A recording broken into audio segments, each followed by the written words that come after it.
All right. Welcome back to our cybercrime course and our discussion of child pornography.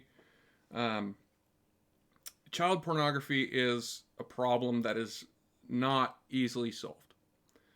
By one estimate, there's another 20,000 images and videos depicting child sexual abuse put onto the internet every single day. That's new ones, right? That's not, you know, if every day there's 20,000 new, or sorry, every week, 20,000 new images and videos, uh, they're very rarely deleted completely off the internet. So there's just an increasing supply and increasing opportunities to be able to find this kind of material. And the internet has made it easier to find than ever before, right? It is really not that difficult if you're going out searching for child pornography to find it on numerous different internet enabled services.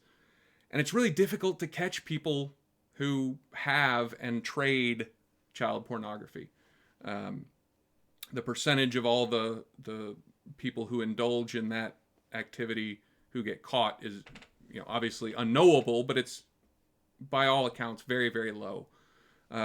Even minor steps taken to prevent getting caught make it very, very extremely difficult to figure out who is trading and storing and generating these different illegal images. Now, obviously, established companies, established websites have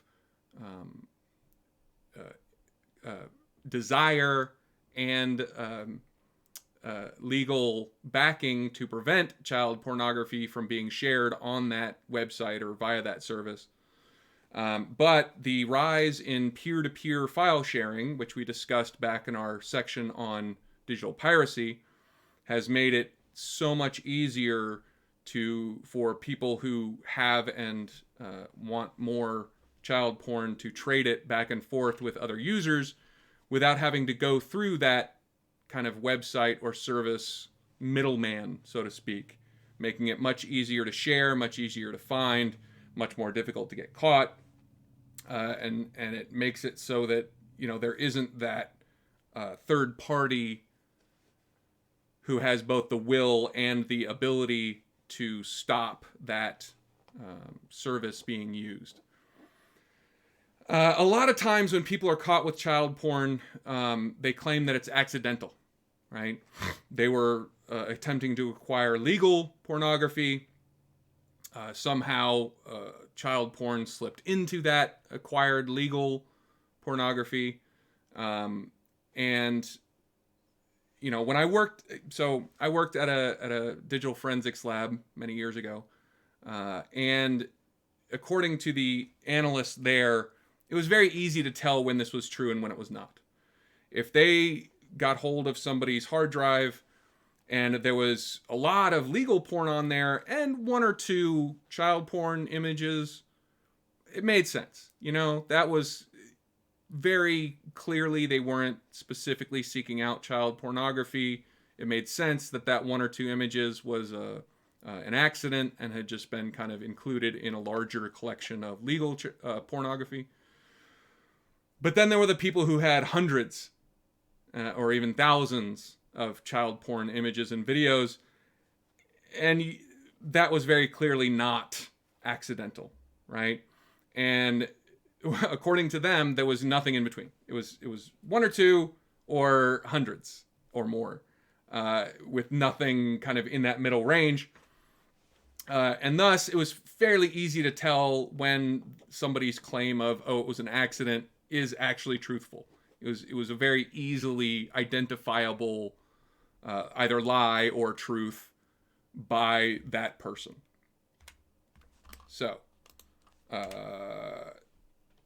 one of the big rising subfields of child pornography is live streaming, right? Back when internet connections were very slow and it took a long time even to download a picture, there was not a lot of video, not a lot of live streaming going on. But now with the increase in connection speed and the kind of ubiquity of webcams, like the camera I am recording this lecture on, live streaming sex has gotten more and more and more popular. And again, the vast majority of this is perfectly legal. It's two or more consenting adults recording and streaming their activities in a completely legal way.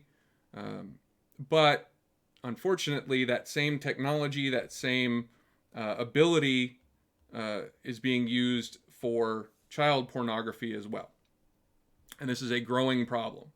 So there was one study from the Philippines that looked at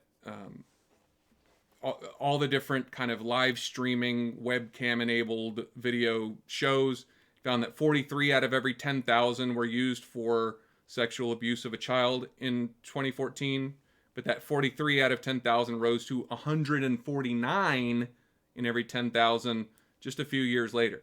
So that's more than triple in 3 years. That is a huge, growing, and I would assume in the many years since 2017, that number has continued to rise, or at the very least, stayed steady.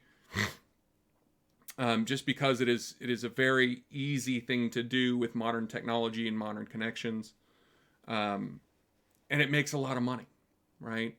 So, again, with legal pornography, with consenting adults, that can make a very decent amount of money, especially with services like OnlyFans and related websites and services that allow people to consume that kind of live streamed sexual activity for money.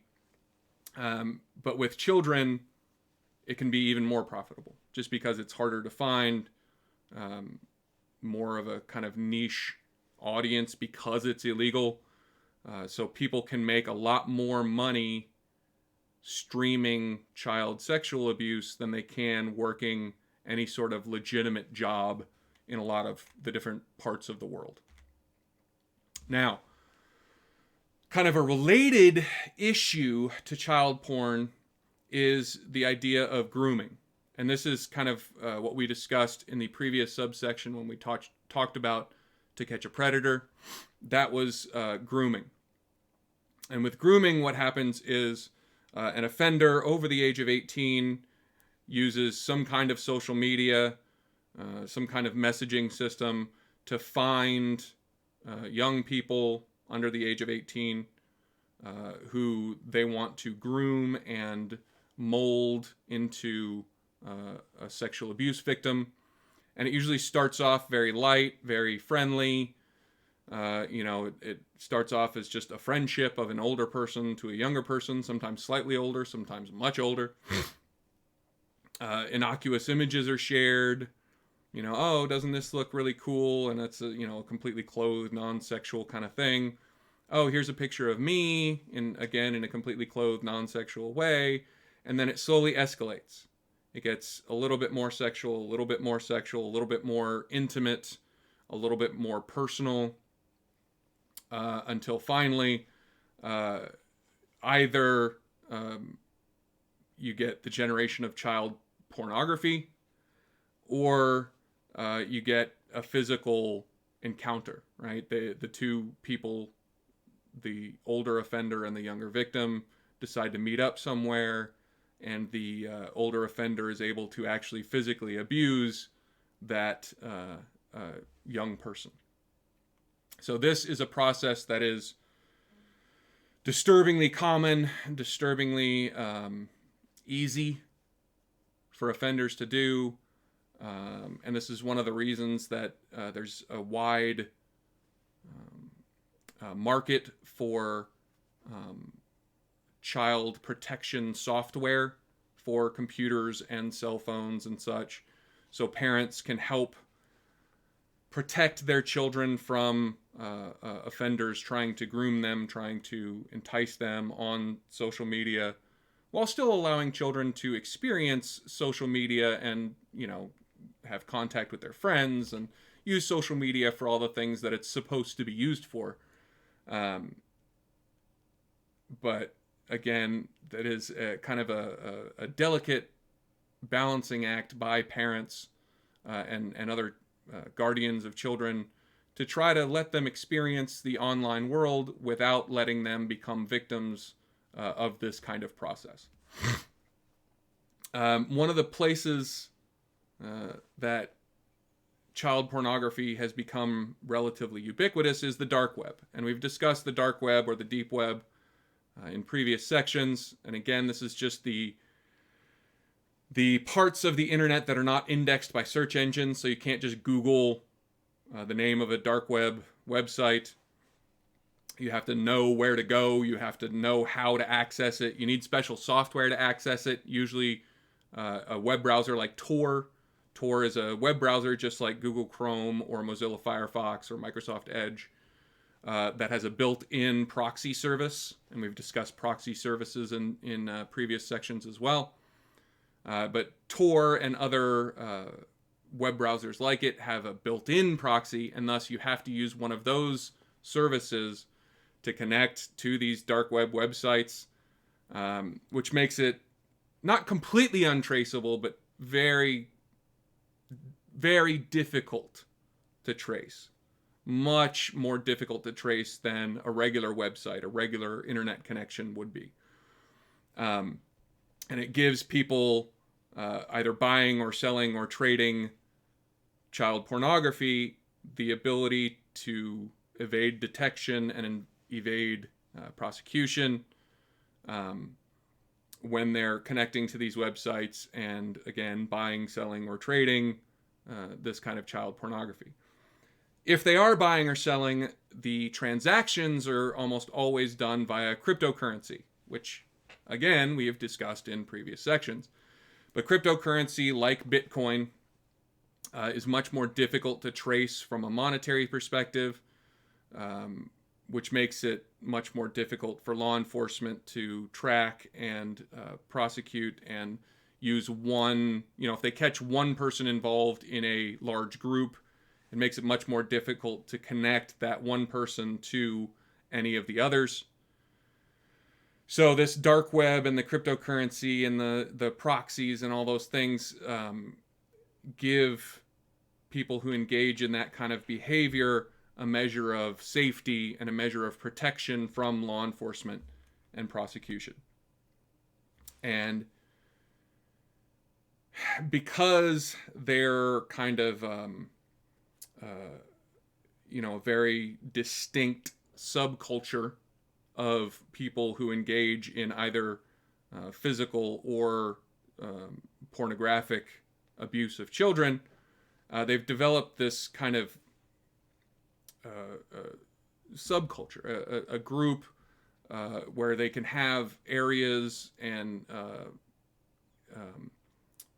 places on the internet where they can talk and be open and honest about their illegal desires and illegal actions. And it's very